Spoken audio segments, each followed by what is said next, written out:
Olá, olá, meu nome é Igor Luiz e essa aqui é mais uma aula do nosso curso de revisão em Estatística Básica pelo Laboratório de Estatística Computacional da UESC, o LEC. O conteúdo da nossa aula de hoje é sobre medidas de dispersão. Trataremos primeiro da definição, o que é uma medida de dispersão, veremos os tipos e seus devidos conceitos.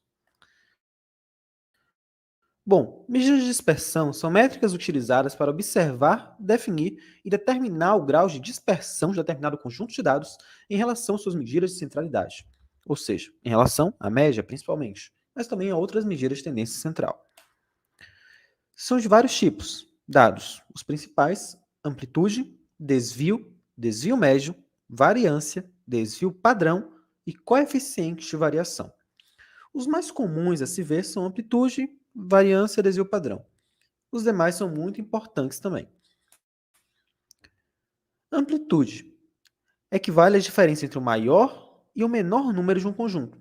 Ou seja, para encontrar a amplitude, basta subtrair o menor valor do maior valor. O desvio é a diferença entre um dos números de um conjunto e a média deste mesmo conjunto em módulo. Claro, o desvio ele sempre é um valor, digamos, positivo, é um valor sem sinal previsto. Porque independente para que lado está, a distância em relação à média é o que importa. Portanto, cada um dos números de um conjunto tem um desvio, e esse resultado pode ser diferente para cada um desses elementos. O desvio médio é a média dos desvios de todas as observações da amostra, ou seja, o somatório dos desvios em módulo dividido pelo número de observações. Esse módulo mostra-se importante neste momento, porque para qualquer conjunto, se não houver o módulo nos desvios, a soma dos desvios em relação à média sempre será zero. A soma dos desvios sem módulo, desvios com sinal, negativos e positivos, de um conjunto, de um dado conjunto em relação à média interna desse conjunto, sempre é zero. Bom, e a soma dos quadrados dos desvios dividida pelo número de graus de liberdade é a variância. Então, somamos esses desvios ao quadrado e dividimos pelo número de graus de liberdade, que é o número de observações menos 1, no caso da estatística amostral, né? Estivermos tratando de amostras. Caso fosse uma questão censitária, populacional, paramétrica, seria apenas o número de observações.